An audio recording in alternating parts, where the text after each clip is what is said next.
함께 신앙 고백하시며 예배를 올려드리겠습니다. 전능하사 천지를 만드신 하나님 아버지를 내가 믿사오며 그 외아들 우리 주 예수 그리스도를 믿사오니 이는 성령으로 잉태하사 동정녀 마리에게 나시고 본디오 빌라도에게 고난을 받으사 십자가에 못 박혀 죽으시고 장사한 지 사흘 만에 죽은 자 가운데서 다시 살아나시며 하늘에 오르사 전능하신 하나님 우편에 앉아 계시다가 저리로서 산자와 죽은 자를 심판하러 오시리라. 성령을 믿사오며 거룩한 공예와 성도가 서로부터 하는 것과 죄를 사하여 주시는 것과 몸이 다시 사는 것과 영원히 사는 것을 믿사옵나이다. 아멘. 찬송가 438장 찬송가 438장 함께 부르겠습니다.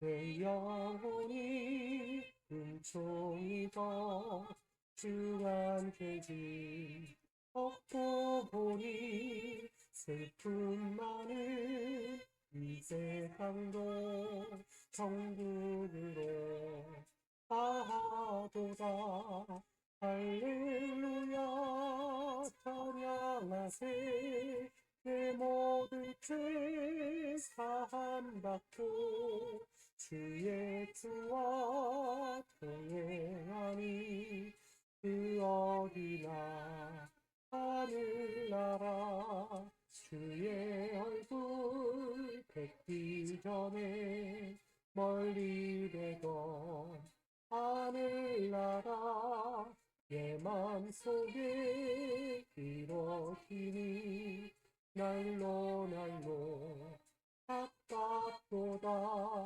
할렐루야 찬양하세 내 모든 죄 사함받고 주 예수와 동행하니 그 어디나 하늘나라.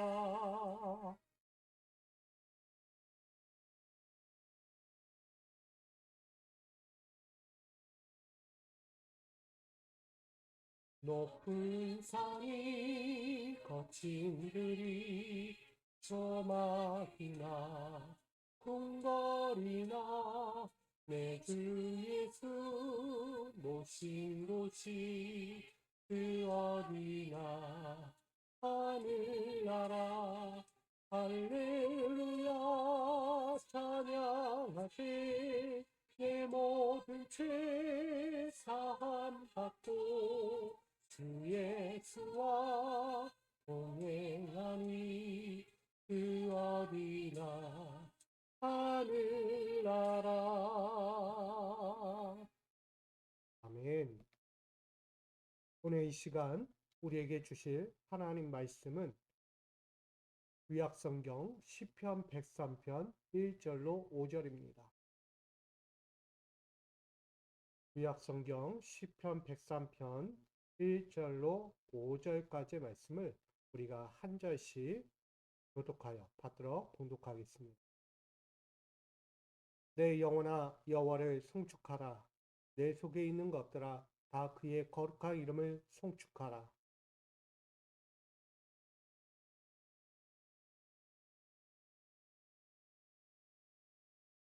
그가 내 모든 죄악을 사하시며 내 모든 병을 고치시며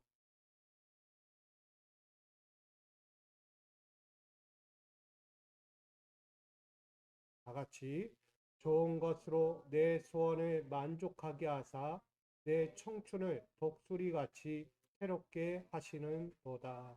아멘. 귀하신 주님, 또 한 주를 또 주의 은혜 가운데 잘 살아왔습니다. 부족하고 연약했지만 다사다난한 삶의 자리들을 매일매일 거쳐왔지만 그럼에도 불구하고 그 모든 삶을 견디고 이겨내어 주의 전 앞에서 엎드려 예배할 수 있도록 불러주시니 감사합니다. 주님의 기쁘신 관심과 주님의 깊으신 사랑이 있었기에 오늘 이 자리에 있습니다. 이 사순절을 보내는 동안에 주님의 마음과 주님의 생각을 더 깊이 알게 하여 주시고 주님이 부어주신 그 힘과 능력으로 어렵고 힘든 세상을 잘 견디며 살아갈 수 있는 믿음도 더하여 주시옵소서. 오늘 이 시간을 통하여 우리의 마음을 드리며 삶을 드리며 나아가오니 이 드리는 모든 것들 가운데 함께 하셔서 주님이 기뻐하시는 삶으로 우리를 인도하여 주옵소서.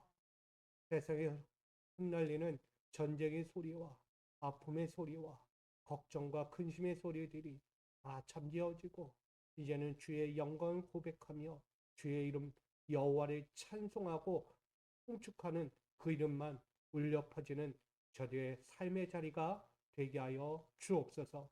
오늘 그 이름이 되기를 원하오며 예수 그리스도의 이름으로 기도하옵나이다. 아멘. 할렐루야. 우리 모두가 영적 젊음이 넘쳐나는 모든 성도님들 되어지기를 축복합니다. 여러분, 젊음이라는 게 뭘까요? 젊음은 참 좋은 것 같아요. 나이가 들면서 우리는 옛날에 생각하잖아요. 젊었을 때 좋았다. 그때의 젊음을 내가 지금도 갖고 있다면 참으로 좋을 텐데 라는 거예요. 그만큼 젊음이라는 것은 생기가 있고 활력이 있고 힘이 넘친다는 거예요. 누구도 견딜 수 없는 젊음의 힘이 있다는 거예요. 우리 모두에게 그 젊음이 다시 한번 피어나기를 원하고 더더욱 우리의 영적인 부분에도 그 은혜의 젊음이 마음껏 넘쳐나기를 주님의 이름으로 축복합니다. 여러분, 우리는 요즘 이렇게 이야기하죠. 육신의 쇠약함을 맞이했다라고 말합니다. 여러분, 육신의 쇠약함을 맞이했다라고 여기는 때가 바로 어느 때일까요? 육신의 쇠약함. 그것은 바로 이전 일에 대한 기억이 사라질 때라는 것입니다. 옛 추억이 사라져가는 거예요.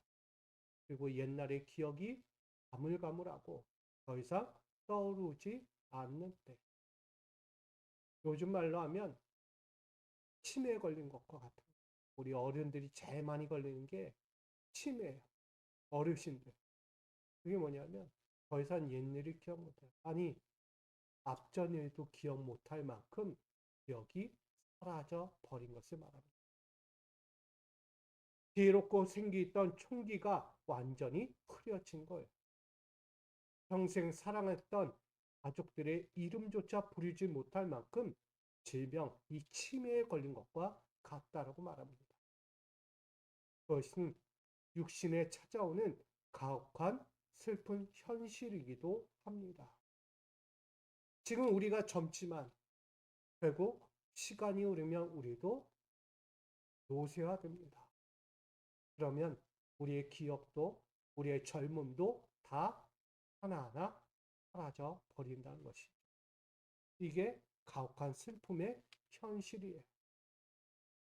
이러한 한계 속에서 우리는 한번 바라보게 됩니다. 여러분, 기억이란 무엇입니까? 기억이 무엇이에요? 슬픈 현실을 꺼내어 과거의 아픔과 상실함에 갇혀 살아가는 것이 기억이 아닙니다. 기억은 오히려 가장 좋은 추억들을 꺼내서 나다움의 자아를 지켜내고 끝까지 살아내려는 최후의 의지와 같다는 거예요. 그러니까 내가 예전 일을 떠올리고 내 추억을 꺼내어 다시 되짚어 본다는 것은 과거의 슬픔에 젖어 있는 것, 과거의 아픔에 매몰되어 있는 것, 고통과 슬픔의 눈물을 흘리며 지냈던 것에 왜 그랬을까라는 것으로 끝을 맺는 게 아니라는 거예요. 그 기억은 뭐냐면 다시 한번 내가 어떻게 지금까지 살아왔는지, 내가 그 어렵고 힘들고 지쳤던 그 눈물의 세월을 어떻게 견뎌내고 지금의 나로 서 있는지를 돌아보는 시간과 같은 거예요.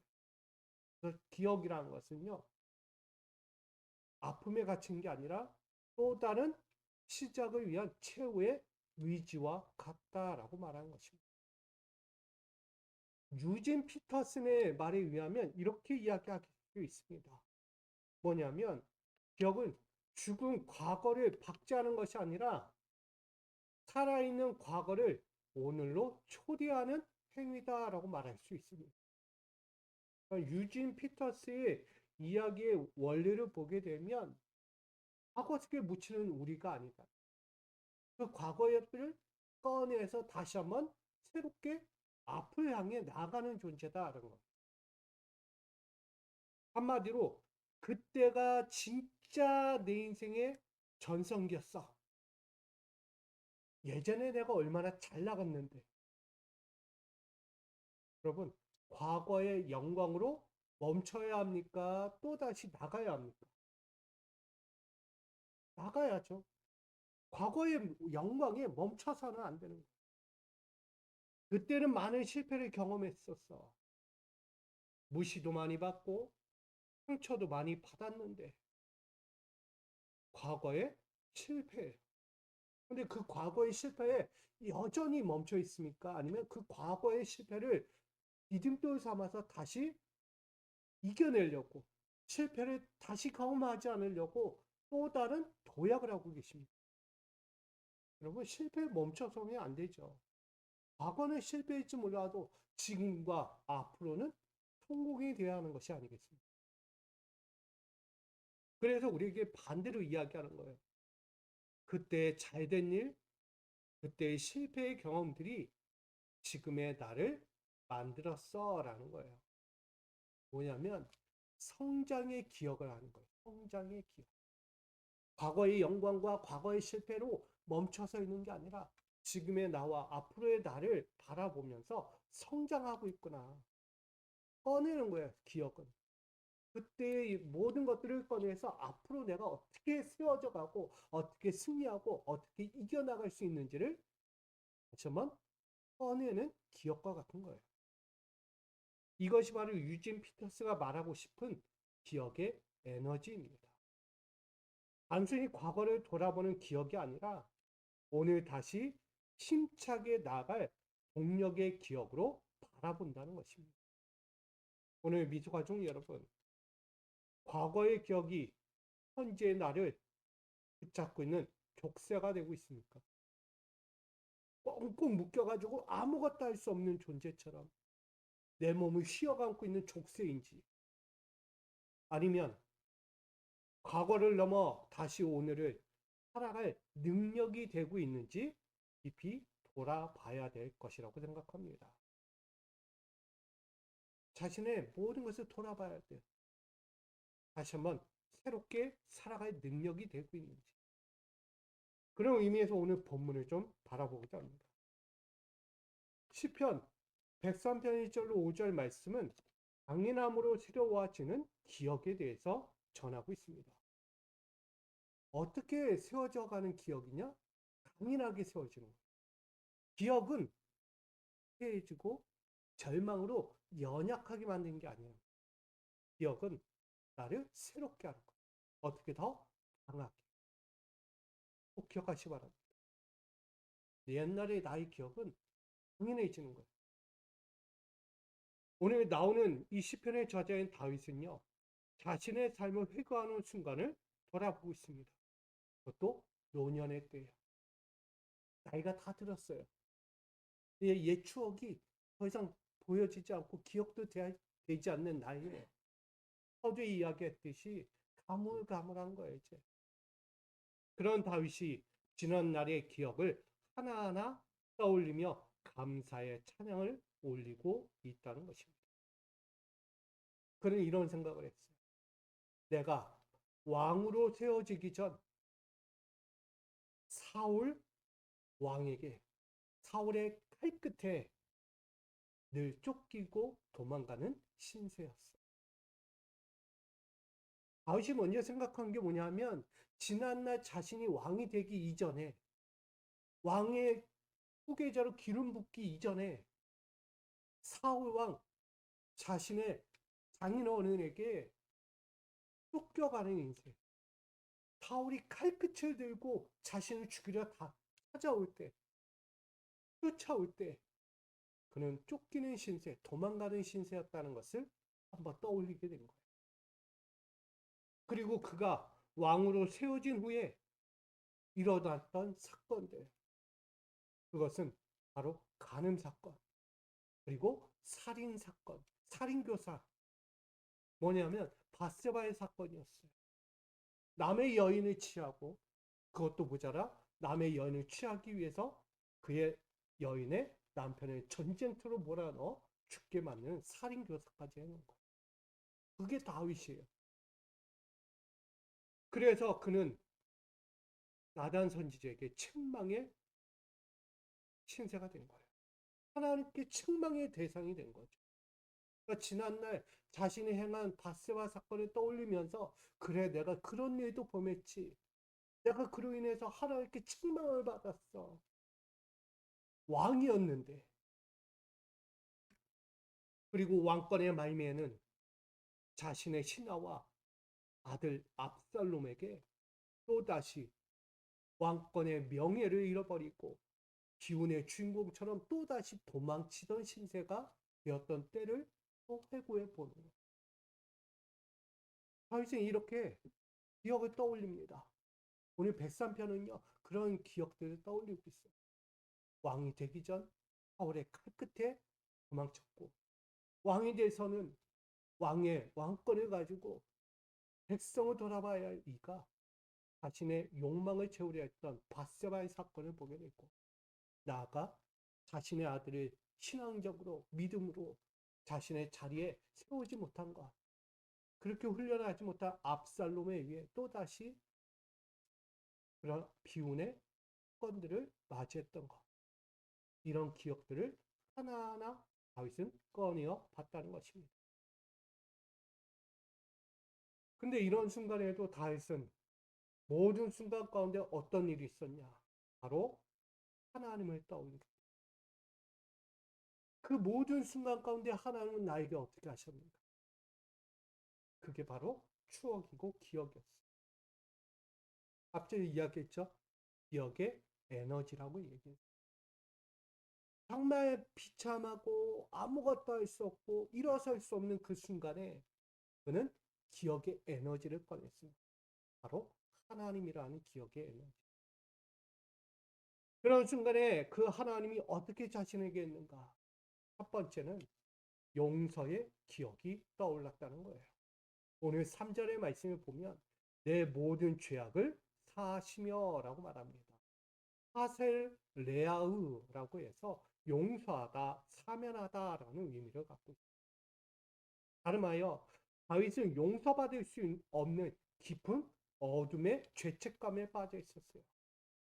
그것은 바로 그가 지은 죄 때문이었어요. 하나님 앞에 서 있었지만, 하나님 앞에 기름 부은 자였지만 그도 죄인의 자리에 섰다는 거예요.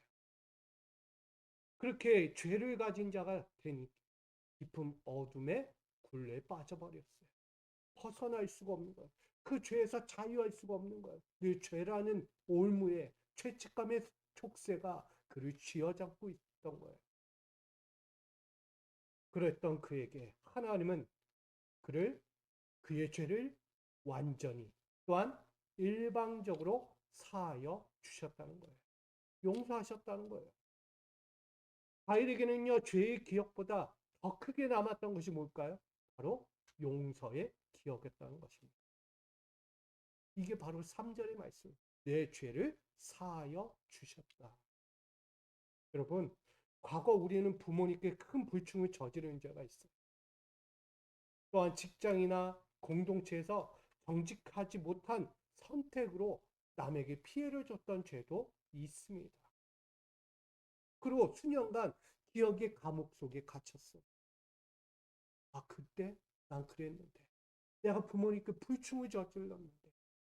내 사랑하는 사람, 내 동료들에게 힘든 일을 겪게 했는데. 그게 마음의 웅어리처럼 늘 갖고 있는 거예요. 편하지 않아요. 내면의 무거움을 늘 갖고 있었을 거예요. 우린 그런 인생들이죠. 그럼 우리가 그 죄라는 것이 전혀 기억하지 못할 만큼 하나님은요, 그 모든 것을 사하여 주셨다는 것입니다. 여러분, 부모님이요, 자녀들의 죄를 기억할까요? 기억하지 않아요. 그 부려막심한 불충을 두고 보자 라고 마음을 품고 평생을 살지 않는다.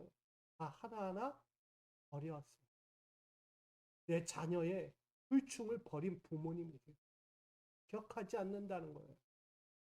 그만큼 사랑과 용서로 대하여 주셨다는 것입니다.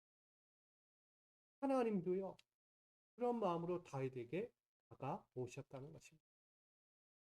다윗이 무슨 죄를 졌다고요? 왕권의 자리에 앉아서 간음죄, 또한 살인교사죄를 졌죠. 그거 큰 죄예요. 그것도 왕이.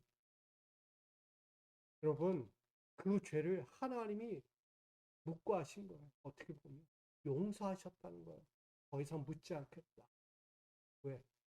다윗이 용서를 구했으니까, 회개했으니까. 다시는 죄를 범하지 않겠다고 하나님 앞에 무릎 꿇고 제사를 드려요. 여러분, 하나님은요 그런 하나님이세요. 내 죄를 자백하며 용서하신다는 거예요. 그러기 오늘 우리 모두도 내가 짓고 있는 죄가 있다면 내 부모님에게든 내 동료들에게든 진짜 내 하나님에게든 죄가 있다면 용서를 구하고 빨리 사함받기를 부탁드립니다. 그 시간을 놓치면 안 되는 거예요. 우리는 기억하셔야 돼요. 그 죄의 기억이 계속 남아있으면 앞으로 전진할 수가 없어요. 살아갈 수가 없어요. 왜? 죄책감을 가지고 살아야 하니까. 빨리 그 죄를 풀어내야 돼요. 그러면 자유하게 됩니다. 앞으로의 인생의 모든 자리, 신앙의 자리는요, 평강으로 찾아오는 거예요. 아멘. 우리 모두 그렇게 되기를 원합니다. 그래서 이야기하는 거예요. 미가서는. 다시 우리를 불쌍히 여기셔서 우리의 죄악을 발로 밟으시고 우리의 모든 죄를 깊은 바다에 던지시리이다. 아멘. 이놈은요, 완전히 감춰버린 거예요. 더 이상 묻지 않겠다는 거예요. 누구에게? 회개하는 자에게. 자신의 죄를 기억하고 그 죄를 빨리 회개한 자에는 하나님이 더 이상 묻지 않겠다는 거예요. 기억조차 밟아버린대요. 숨겨버린대요. 깊은 바다 가운데. 얼마나 감사합니까? 하나님의 은혜를 안 거예요. 다윗이 그 용서의 기억을 꺼내봤다는 거예요. 또 하나는 치유의 기억이 떠올랐어요. 3절을 보니까 내 모든 병을 고치시며 라고 이야기해요. 하로페라고 해서 치료하다, 고치다 라는 의미를 갖고 있어요. 다윗은요, 자신의 육신뿐 아니라 영혼 깊은 곳까지 죄로 인해서 완전히 부패하고 병들었었다는 것을 우리에게 말하고 있어요. 다윗이 왜 병들었을까요? 왜 병들었을까? 이야기했잖아요. 죄가 들어오니까. 그냥 단순히 육신의 병으로 끝나는 게 아니고요. 내면의 영혼의 병까지 든 거예요. 부패해진 거예요. 여러분, 죄를 한번 지어보세요. 하나님 앞에 빳빳이 설 수 있을까요? 아니요, 고개조차 되지 못하고요. 아니, 주님의 전으로 나오기까지도요, 부끄러워요. 아, 이 전으로 나오면, 아니, 주님과 독대해야 하는데, 어떻게 만나? 어떻게 주님 앞에서? 다윗이 제단을 쌓고 예배를 드려야 하는데, 다윗이 예배를 드릴 수 있을까요? 죄 지은 자가? 예배 드릴 수가 없어요. 죄는요, 하나님 앞에 나와서, 내가 이 예물 갖고 왔습니다. 하나님 받으십시오. 나의 죄를 용서해 주십시오. 한다고 드릴 수 있을까요? 아니, 제사를 드리면 내가 용서를 구한다 해도요, 부끄러워요. 왜? 한 번이어야지. 두 번이어야지. 아니, 세 번을 넘어 수십 번을 죄인으로 서 있는데. 여러분, 우리는 잘 알잖아요. 눈만 돌면 죄가 되는 거예요.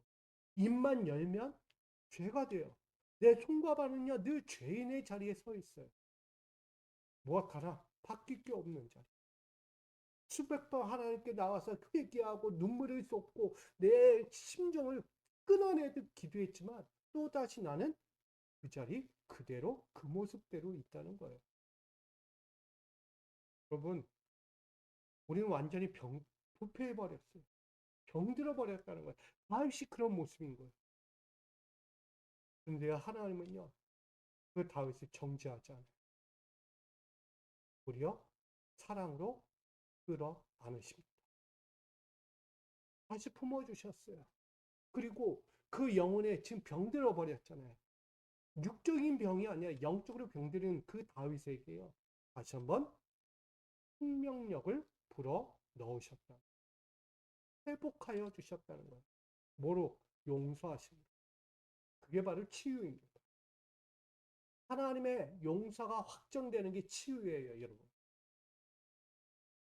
아멘? 하나님이 용서하지 않았는데 홀로 나는 용서받았다라고 할 수 있어요?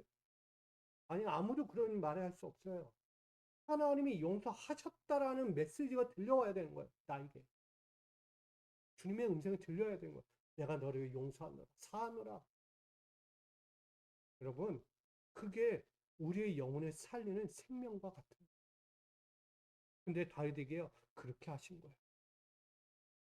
죄로 인해 부패하고 병든 것보다 다윗이 기억하니까 그 죄를 다 잊어버리시고 더 이상 묻지 않으시고 완전히 꼭꼭 숨겨두시고 이제는 나를 그 죄인의 자리에서 생명의 자리로 건져주신 그 치유의 기억을 꺼내 봤다는 것입니다. 여러분, 과거 우리도 믿고 있던 사람에게 배신당할 때 있잖아요. 정말 내가 믿는다고 내 친구, 동료, 내 사랑하는 가족들조차 믿었다고 했는데 배신당하잖아요. 또한 오해와 편견 때문에 상처 속에 늘 지내고 나는 아니었는데 난 그런 말 한 적 없는데 오해와 편견 속에 그렇게 상처하는 채 살아가는 이들도 얼마나 많아요. 그러다 보니까 매 순간이 모든 것이 냉소적일 수밖에 없어요. 차가워요. 말 한마디, 행동 하나가 진짜일까? 저거 진심일까? 저게 진짜 나를 위한 거야? 아니면 자기를 위한 거야? 그 부정적인 것. 무엇 하나 아름답게 볼 수 없어요.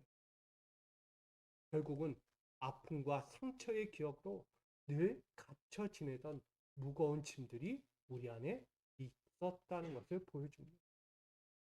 여러분, 우리 그런 무거운 짐 속에 있을 때 어떻게 헤쳐갑니까? 풀어내지 않으면요, 자유할 수 없어요. 얽매인 채 살아간다고요. 그럴 때 우리는 다윗처럼 기억을 꺼내야 합니다. 아, 그때 누구와 어땠는데, 그때 어떻게 풀어졌지?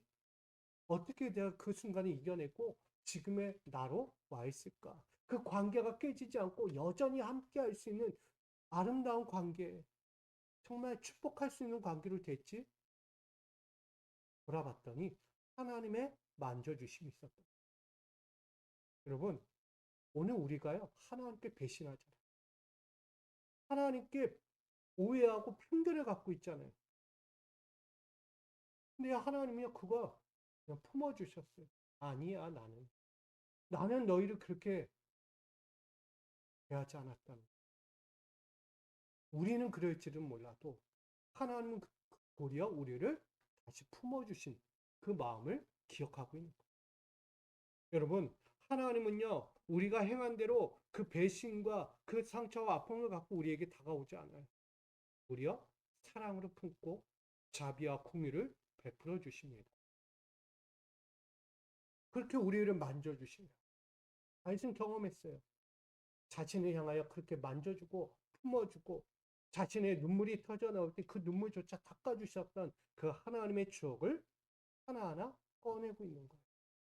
죄 때문에 벗어날 수 있는 없는 그 완전한 부패와 그 어둠의 굴레 가운데 있을 때 하나님이 나를 품어주시고 나의 그 죄성의 눈물을 닦아주셨던 하나님,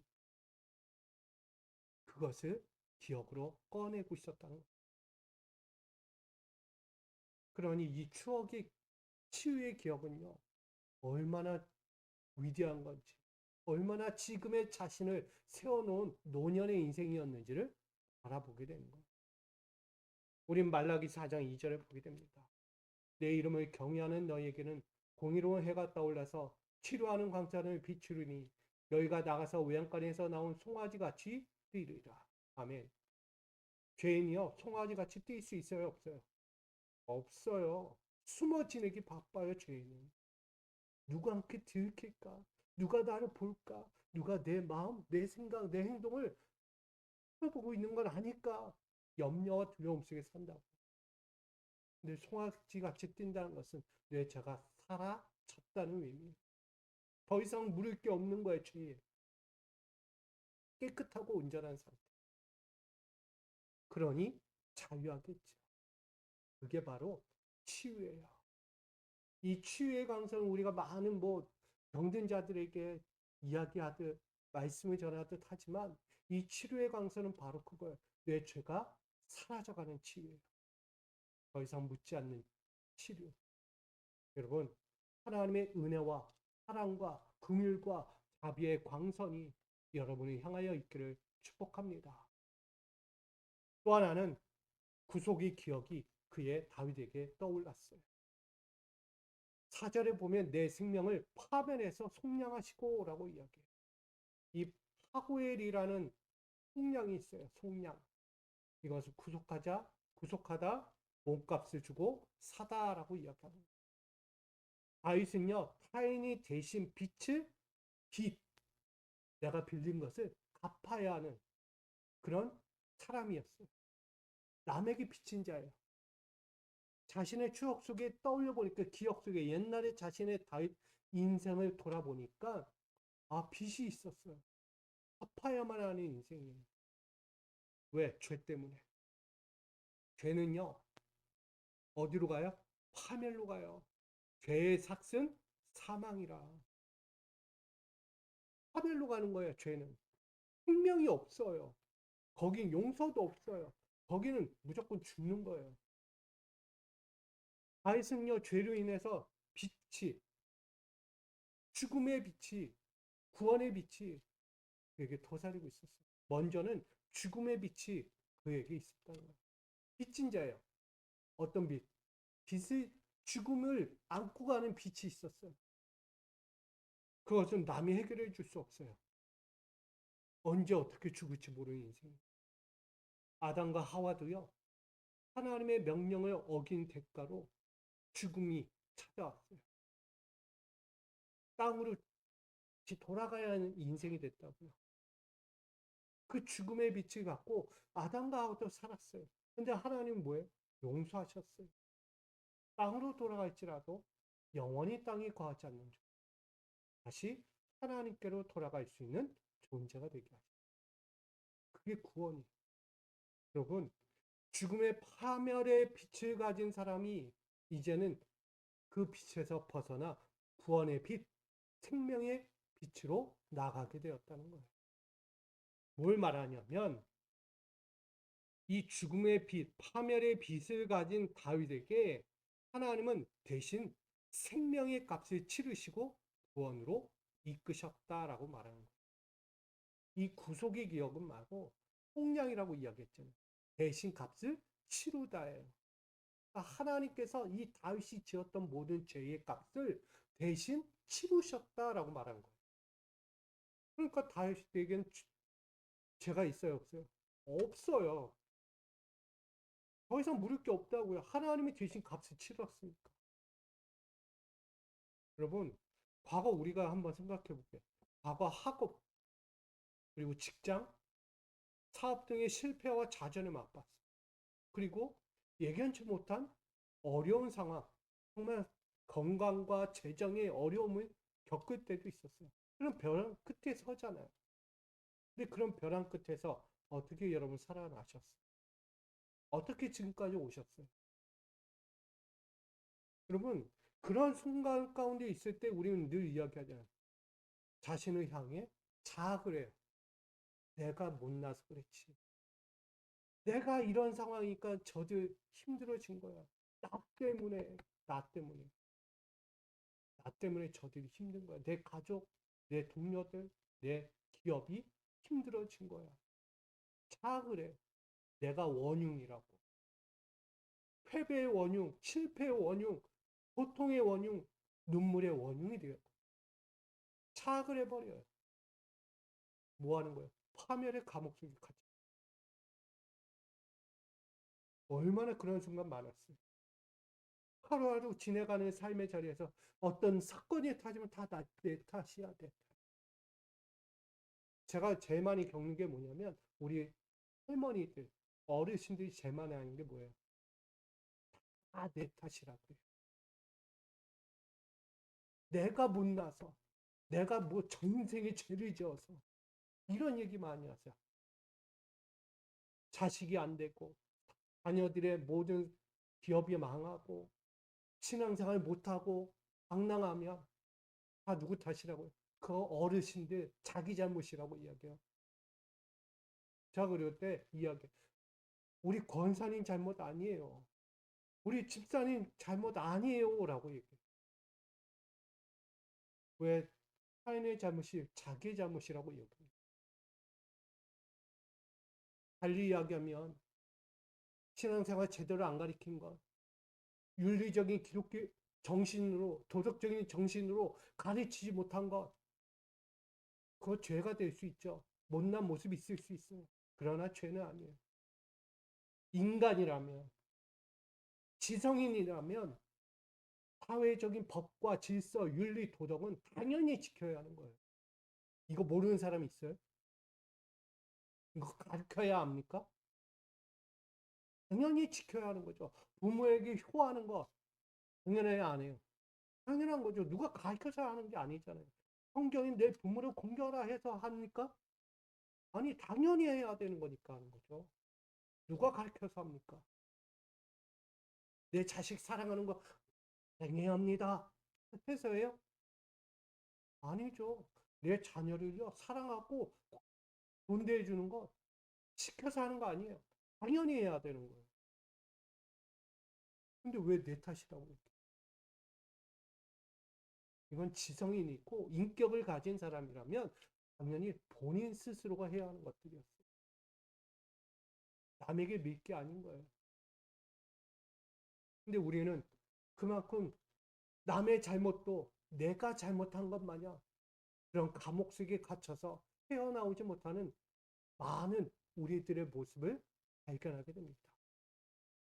그때 하나님은 말씀하세요. 내가 대신 너희의 모든 무거움을 대신 치리라. 예수님 말씀하셨죠? 수고하고 무거운 짐진 자들아 다 내게로 오라. 내가 너희를 쉬게. 예수님은요, 우리가 그렇게 안고 가고 있던 모든 것을요 대신 지겠다는 거예요. 인생의 짐이든 십자가 앞에서 엎드려야 할 죄의 짐이든 그거 다 책임지겠다고 말씀합니다. 근데 그걸요 실천하셨어요. 과감히 십자가에 자기 몸을 내어 던졌고요. 가시면류관 쓰시고 손에 못 자고 발에 못 자고 옆구리엔 창이 찔리는 고통으로 우리의 모든 육신과 우리의 영적인 죄를 다 짊어지고 십자가에서 죽으셨다는 거예요.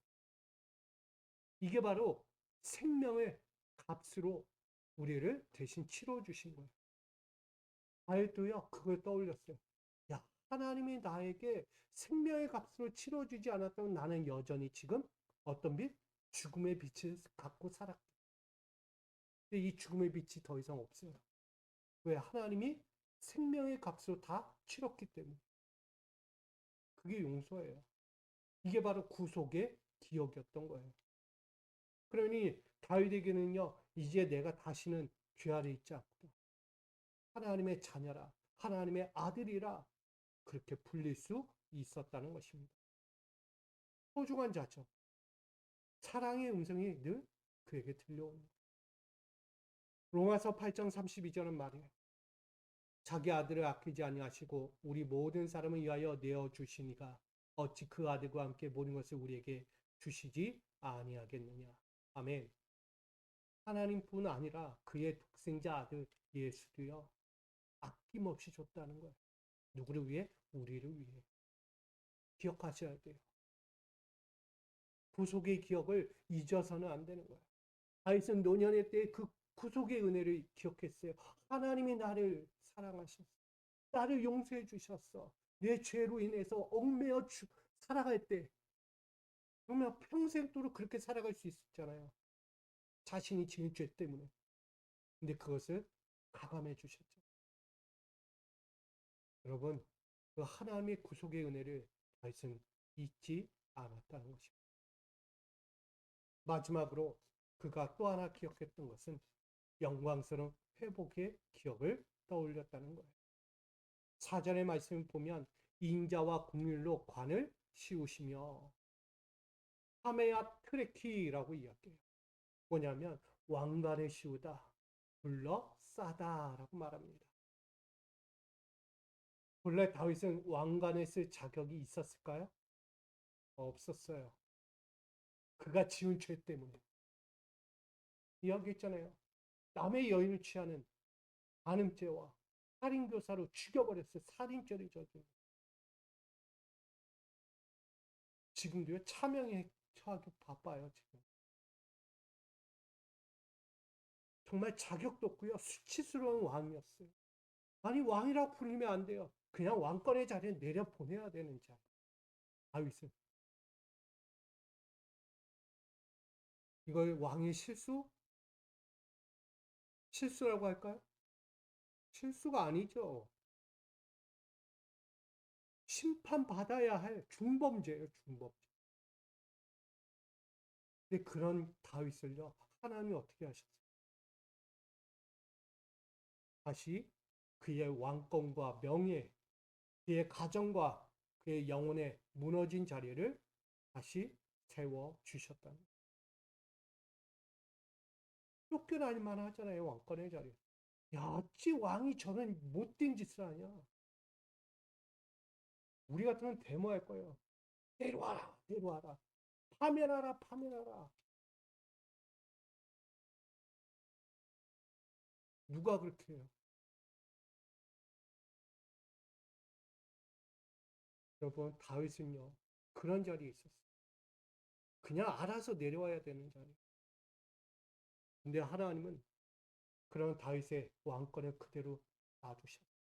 명예를 회복하게 하시고, 그의 무너질 것 같던 가정도 회복시키고요.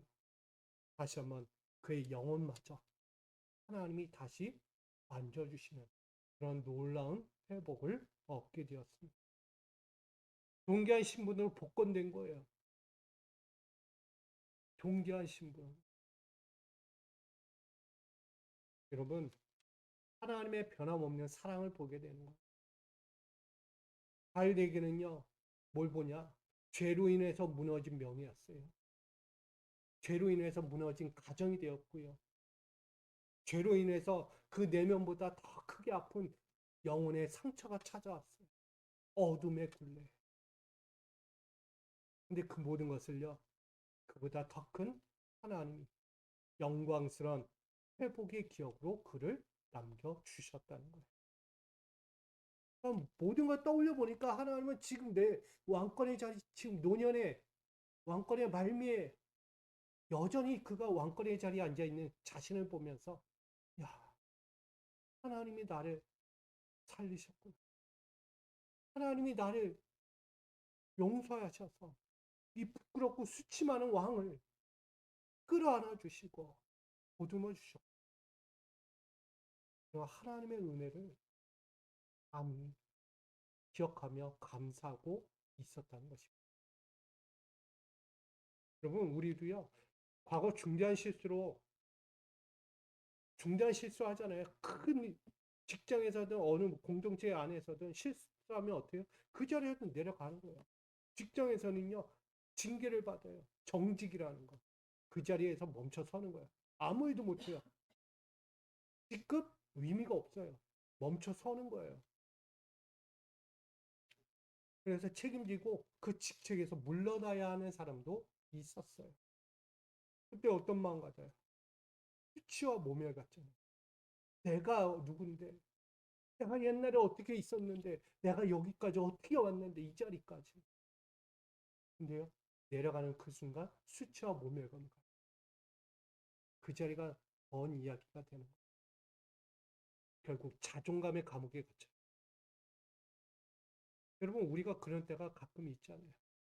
어떻게 올라갔었는데, 어떻게 차지한 건데, 내가 여기 와 있지? 내가 왜 여기 있어야 하는 거야? 사람들의 뜨거운 시선, 상처내는 말들, 고통처럼 찾아오는 압박감. 여러분, 그런 순간을 다윗도 거쳤어.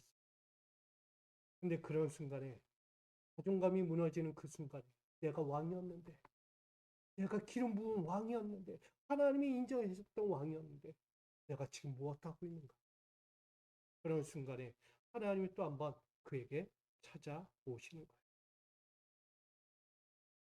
세상이 차가운 시선으로 바라볼 때 하나님은 다시 따가운 사랑의 시선으로 그에게 다가오셨다는 거예요.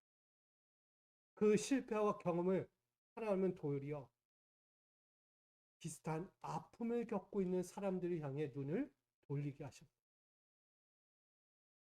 자신이 행한 일로 인해서요, 고통당했던 이들 바라보듯이 하나님 그 시선으로 세상을 보게 한 거예요. 내 민족이, 내 사랑하는 민족의 아픔들이 얼마나 있었을까? 나 때문에 벌어진 그 사건들이, 그런 상황들이 있을 거라는 것을 아는 거예요. 그래서 이해와 포용과 위로, 더러는 신뢰와 존경받는 리더로 다시 세워주는 이 과정을 다윗은 추억 속의 기억을 통해 다시 바라보게 되었던 거예요. 그게 바로 영광스러운 회복의 기억입니다. 아무도 얘기하지 않을 때 그는 깨닫게 된 거야. 하나님이 이렇게 하셨구나. 여러분, 오늘 우리는 기억해야 합니다. 존경받는 리더가 누구입니까? 아는 거예요. 내 사랑하는 자들의 아픔과 슬픈 기억들 다 헤아리는 거예요. 그게 우리가 할 일입니다. 베드로전서 5장 10절은 말이에요. 모든 은혜의 하나님 곧 그리스도 안에서 너희를 부르사 자기의 영원한 영광에 들어가게 하시니까 잠깐 고난을 당한 너희를 친히 온전하게 하시며 굳건하게 하시며 강하게 하시며 저를 견고하게 하시리라. 아멘.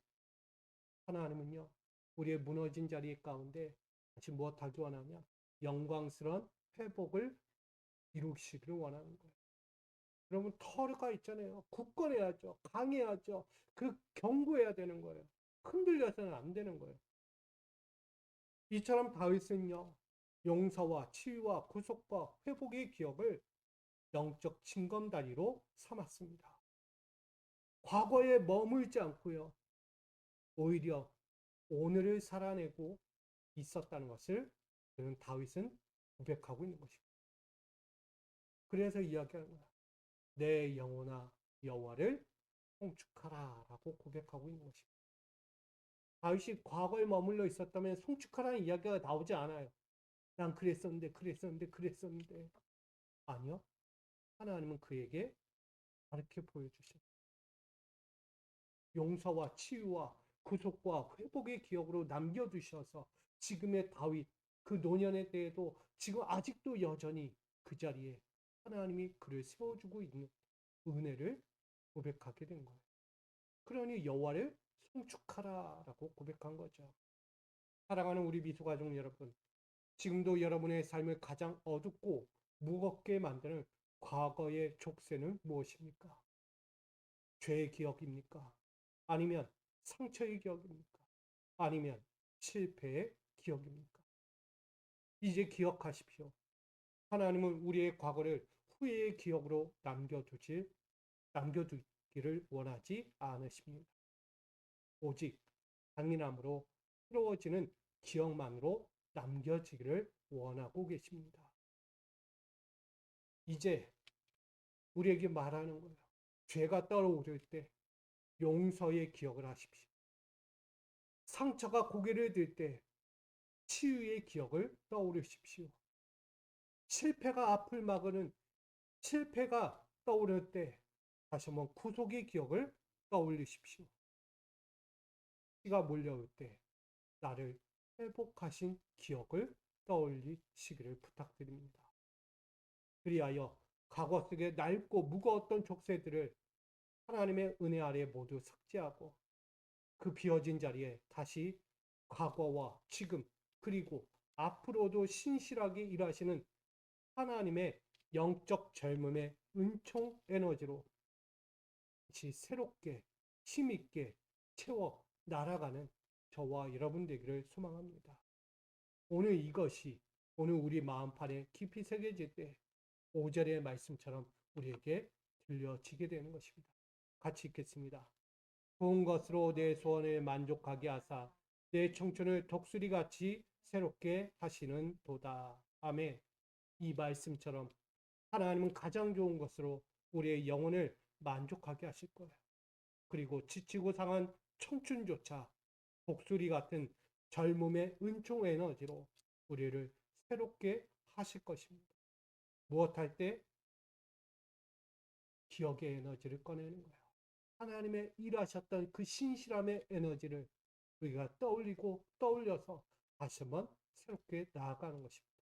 오늘 영적 젊음의 은총 에너지로 우리 모두 날마다 비상하고 다시 새로운 길을 향해 전진하는 우리 모두가 되어지기를 주님의 이름으로 간절히 축원드립니다.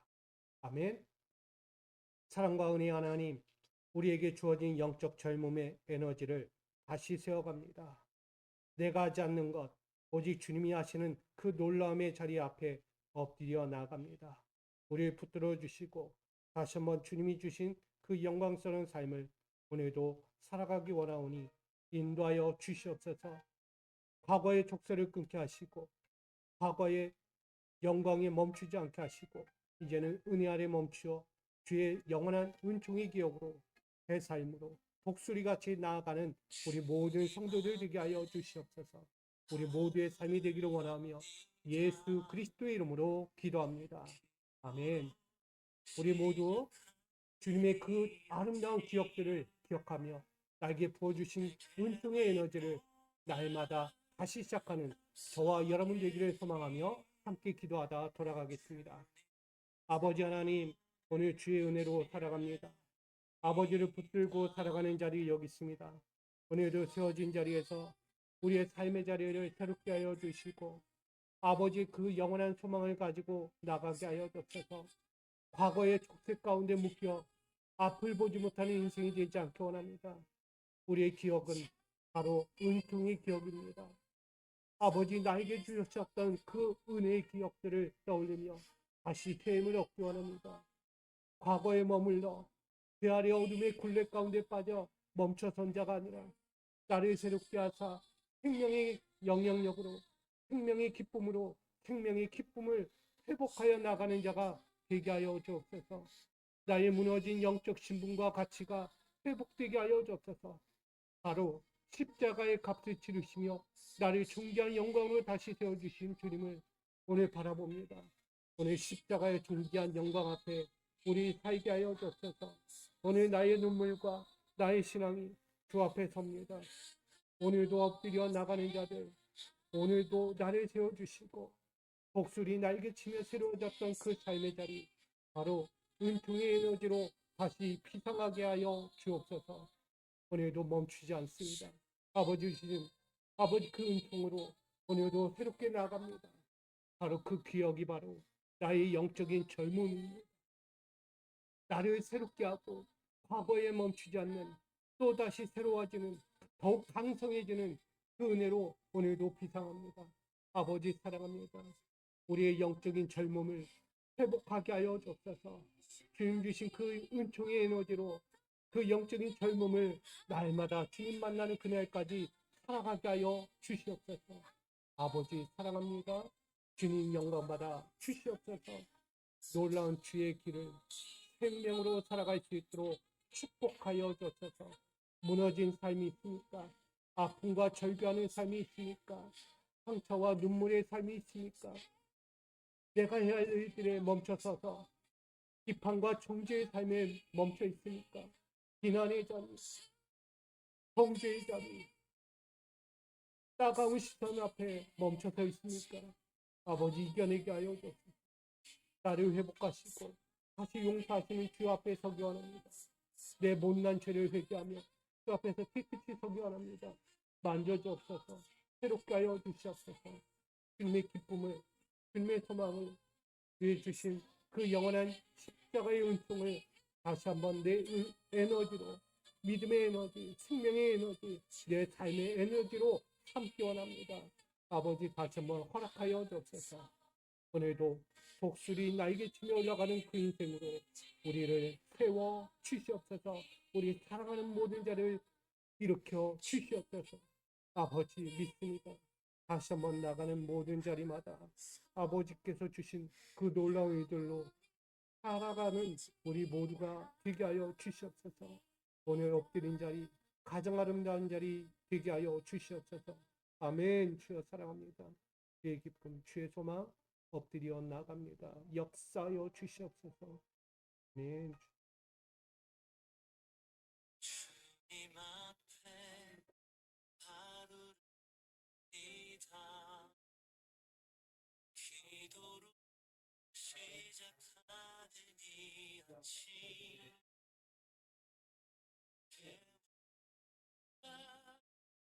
앞서 계신 주님의 소심함이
주님 앞에 하루를 엽니다.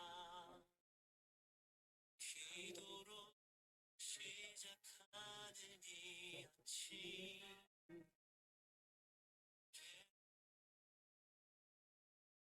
앞서 계신 주님의 손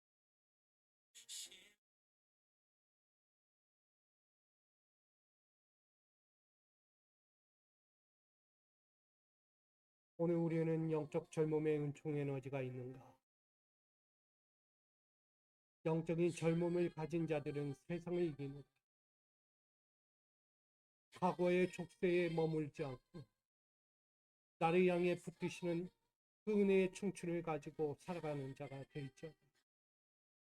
하나님의 마음을 시원케 하는 자, 그 마음을 만족하게 하며 하나님의 은혜로 그 새로운 길을 살아갈 자들, 오늘 십자가의 존귀한 영광 가운데 서는 자들이여, 오늘도 주신 그 회복을 가지고 일어날지어다. 하나님이 주신 독수리의 날개 같은 그 강인함의 은총의 에너지로 너희는 비상할지어다. 이제 너와 함께하니 너는 눈을 들어 주를 볼지어다. 여호와 하나님을 송축할지어다.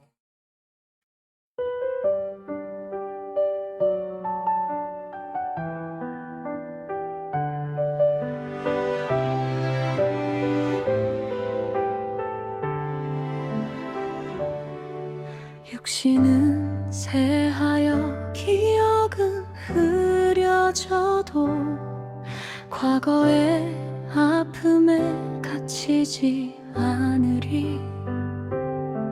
살아계신 주님을 오늘로 초대하는 기억의 에너지를 깨우네. 영적 젊음의 은총 에너지여 흐르라. 십자가 아래 낡은 족쇄는 끊어지고 용서와 치유의 징검다리 건너 독수리 날개 치듯 오늘을 다시 사네. 죄의 깊은 밤과 파멸의 벼랑 끝에서 내 힘으로 갚을 수 없는 구원의 빛, 주님은 일방적인 사랑으로 생명의 가치를 지르시고 소망을 이으셨네. 영적 젊음의 은총 에너지여 흐르라.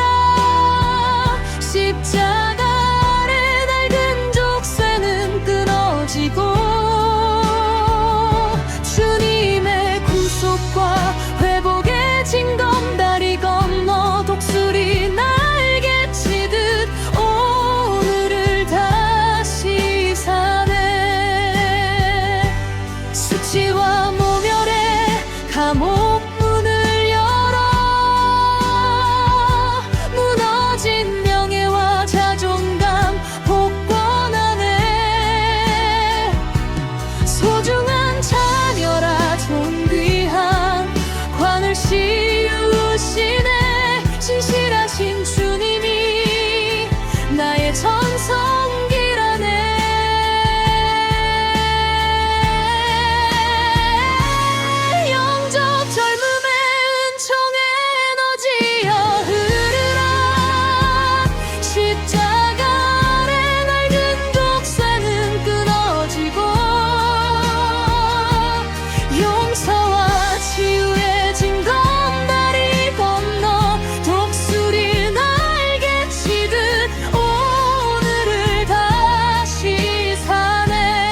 영적 젊음의 은총 에너지로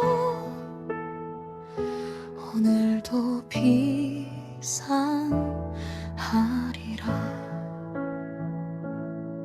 주님 안에서 날마다 새롭게 영적 젊음의 은총